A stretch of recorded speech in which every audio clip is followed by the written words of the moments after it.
Bonjour les cinéphiles. Dans cette vidéo, je vais à nouveau vous présenter 10 films d'action, sortis en 2022 à ne pas rater. N'hésitez surtout pas à me dire en commentaire ce que vous en pensez. Evelyn est une femme surmenée, qui a du mal à faire face à la vie. En effet, sa laverie est au bord de la faillite, et son mariage avec son mari Waymond est sur le point de s'effondrer. Ajoutez à tout cela, sa relation avec son père et sa fille est en lambeaux. Le sort va encore plus s'acharner sur elle, car Evelyn doit se préparer à une rencontre désagréable, avec un bureaucrate du service des impôts, alors qu'elle passe par une sombre crise de la quarantaine. Le jour de l'entretien, la sévère agente du fisc perd patience, mais une rupture inexplicable du multivers plonge Evelyn dans une réalité parallèle. Une fois dans ce monde parallèle, elle fait la connaissance d'Alpha Waymond, qui est une version alternative de Waymond.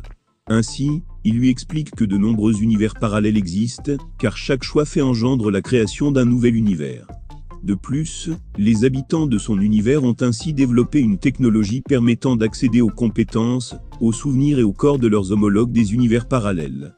Mais malheureusement, par le biais de la dite technologie, une entité maléfique tente de détruire le multivers, et seule Evelyn peut l'arrêter.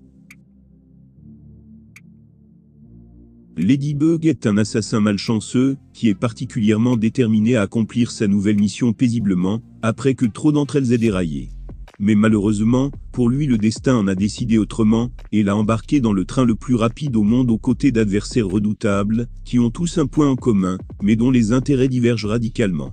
En effet, dans ce train à grande vitesse voyageant de Tokyo à Morioka, 4 autres tueurs à gages redoutables, venus des 4 coins de la planète vont interférer dans sa mission, et tenter de l'éliminer.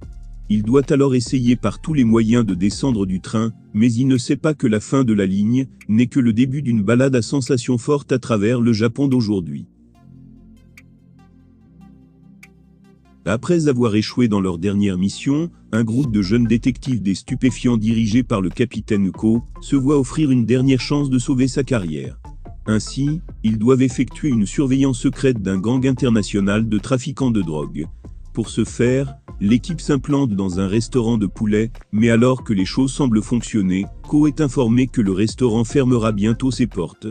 Ne voulant pas voir la mission couler, Ko et ses collègues décident d'acheter le restaurant, prévoyant toujours de l'utiliser pour leur opération d'infiltration.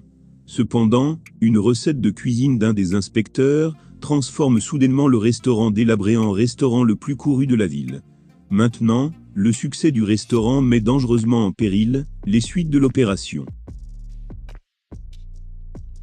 En décembre 1940,